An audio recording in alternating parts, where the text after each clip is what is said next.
Hi guys, so this is going to be your video regarding vital signs. We're going to start first with blood pressure. So you really need to know how many vital signs there are.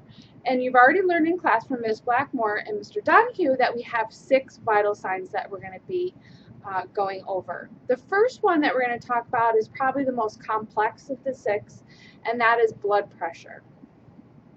Blood pressure can be hard to get. You need a lot of time and practice with it, but it's a skill set that requires very concise and accurate measurements because interventions are going to be done based on the numbers that you're providing to the providers.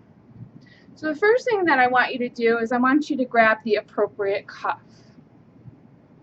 And we'll deal with the patient here in a second, but just from outside of the room, you need to make sure that you have the right size cuff. So let's take a look at this size first. And if you remember Goldilocks and the 3 Bears, this kind of reminds you of this. So if I were to put this on Miss Blackmore, you can see right away that it's, what, too big. So this would not be the appropriate size for her. If I were to move over here, you can see that this would be too small. So how do we know what the appropriate size is? You want to be able to cover 2/3 the arm and 80% of the circumference of the arm. So I'm going to just pull her sleeve up here. So you should never do blood pressures over any clothing. So I'm just going to pull it up a little bit here so that I can get a good look at her arm. And I see that, yes, I do have an appropriate size, and I think for her an adult cuff would work. Remember, if you use a cuff that's too small, you'll get a very high reading. And if you use a cuff that's too large, you'll get a very low reading. These numbers will, again, be numbers you'll be giving to providers that could skew what they might do in terms of interventions. So we've got the appropriate cuff. The other thing that we want to make sure that we're going to look at here is the dial. And the dial should be facing straight down. If it is facing the little pointer piece there, let's say on 20 or 30 or 40, that's not going to give you an accurate blood pressure reading. So you need to make sure that the dial is pointing straight down, the pointer piece.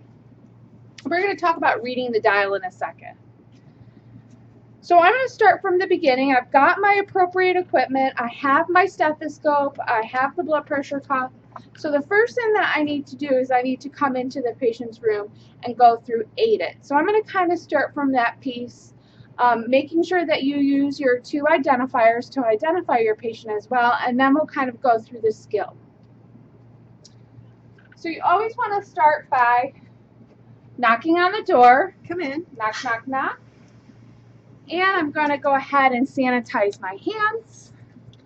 And I want Ms. Blackmore to see that I'm washing my hands right next to her. That way she knows I've cleansed my hands. And then I'm going to say, good morning. Good morning. How are you this morning? I'm doing fine. Good. Can I see your wristband for a second? Can you tell me your name and date of birth? Ruth Blackmore, 8/16/1980. Okay, and that matches up. That's my 2 identifiers, so I know I have the right patient.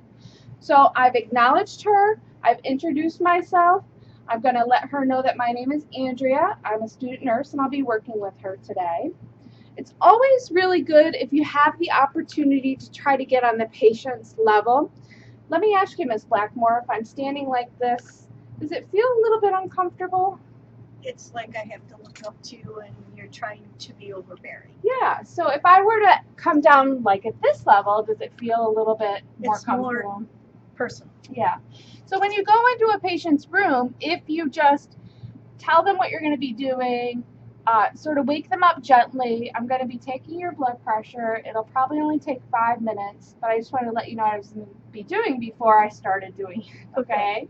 So you're going through that whole aided piece where you're explaining what you want to do for the patient.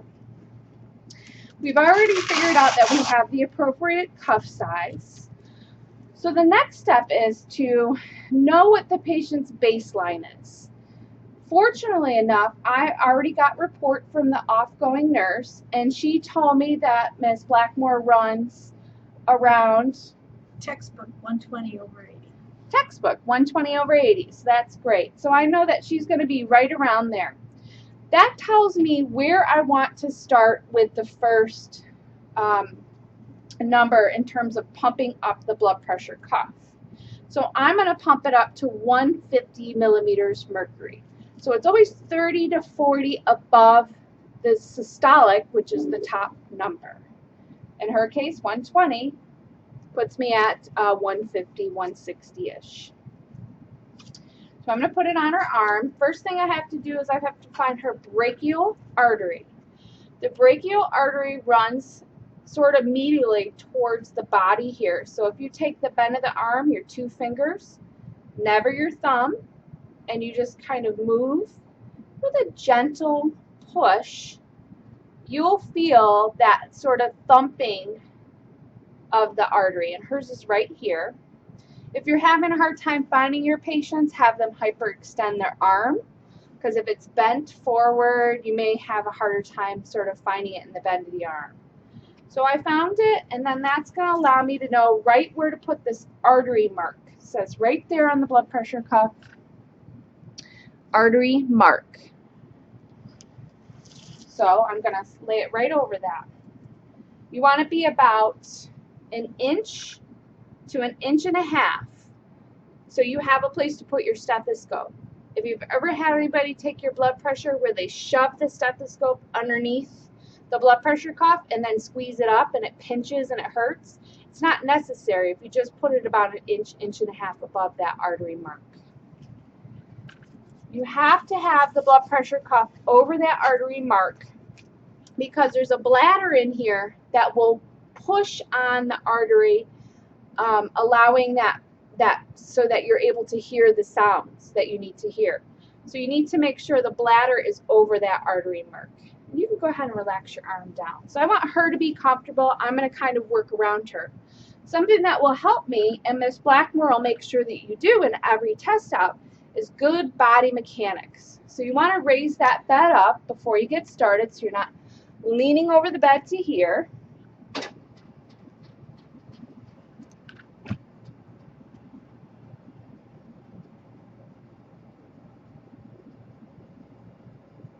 Good. How's that? Good. Okay, so before you even begin blowing this up while you're in the lab or at home practicing, I want you to get used to this bulb.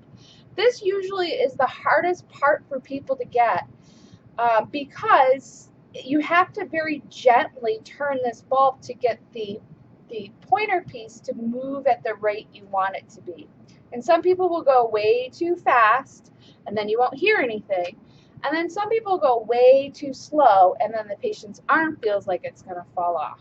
Like if you ever stuck your arm at Wegmans or at Rite Aid or anywhere like that in those blood pressure cuffs, and it just cranks right up, and it's so tight, and you feel like you can't feel your fingers. Same thing. So you don't want to do that to your patients. So right away, I want you to point the dial piece to the sky. And remember, righty is tighty, lefty is loosey. So that will give you a gauge on which way to roll this little roller piece here. Make sure then when you're closing it, which is all the way to the right, which somebody has just done, which is all the way to the right, that you don't close it too hard. Otherwise, you're only going to have one hand, and it's going to be very hard for you to open it if it's closed very hard, and then you'll end up going like this really fast, and then your needle will fall right down. So you want to just gently move it to the right. So, you know, play around with that without your stethoscope. Get used to that piece first, because that's the hardest piece for people usually to get. So we've got everything positioned the way we want. Another thing that I always want to make sure that I tell students is actually how to use your stethoscope. Oftentimes students will put it in the wrong way. So it goes in ears facing out, and then it will sit in your ear canal really nicely so that you'll be able to hear better. You can hear this way as well, but it doesn't sit as nice, so you'll hear better this way. The other thing I want to make sure that I tell you is that you do not need to, or you will not hear the pulse of the brachial artery right now without it pumped up. Some people will put their stethoscope over and go, I can't hear anything. You're not going to hear anything. That's why we want you to feel first, so you know where to put it, because you're not going to hear anything until you blow up and create that pressure against the artery. So now I'm going to go ahead and I'm going to put my stethoscope in. If you have two sides to your stethoscope, one's called the diaphragm, the other's called the bell. You want to make sure you don't put your thumb over the bell, because you can actually hear your pulse. So you want to hold it like this. But you want to make sure it's nice and tight, because if you move around, you're going to hear artifact. So you want to hold it down nice and tight. Now I'm actually right-handed, so I'm going to hold with my left. And then I'm going to go ahead and pump it up. Nice and easy to 160. Slowly open that valve. So we're going about 2 to 3 millimeters mercury a second.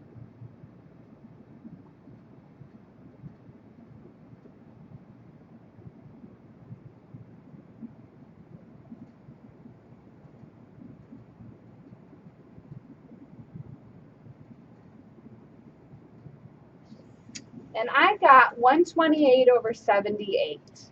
So you always want to tell the patient what you got so that they know. So what you're listening for is what we call Corticoff Sounds. The first sound is the first little boom, boom, boom. It may be quiet, but it's the first time you hear it. That is your systolic. That's your top number. Then you'll sort of hear it get louder. You might even hear it muffle a little bit. As it sort of moves down, the pointer piece, the last time that you hear it is then your diastolic. So the first time you hear it is your systolic.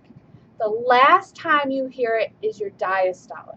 So it's really important that you keep your eyes on that little pointer piece and you watch very carefully what number it landed on so that you can report that back. At Rochester General, we have, let me just take this off the side.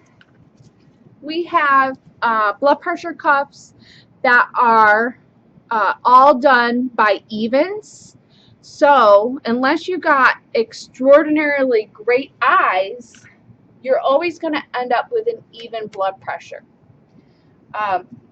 Just look at that dial first to make sure that you're looking at an even and not one that goes by each number, which sometimes there's a blood pressure cuff that does that as well. So now that I have her blood pressure, I would want to make sure I document it right away. These aren't things that you're going to want to try to keep in your mind. You're going to want to write them down. Remember, when you go into isolation rooms, it would be best for you to write those things on the board and not bring out your papers and pens to write those things down. And then you want to make sure you chart it, reporting anything that's not within the normal. Normal being, Miss Blackmore? 120/80. 120/80, and oftentimes we'll tell you a range. So it'll be 90/120 systolically and 60/80 diastolically. So then you want to make sure you do all your safety measures. So I'm going to go ahead and put the bed back down. Ms. Blackmore, is there anything I can get for you before I go? No, I'm good right now. Thank you for asking. Great. Please call me. You have your call bell right over there if you need anything. I'm just making sure your bed's locked. Okay, and I'm going to clean this equipment before I go. But you have a good day, and thank you for letting me take care of you. All right.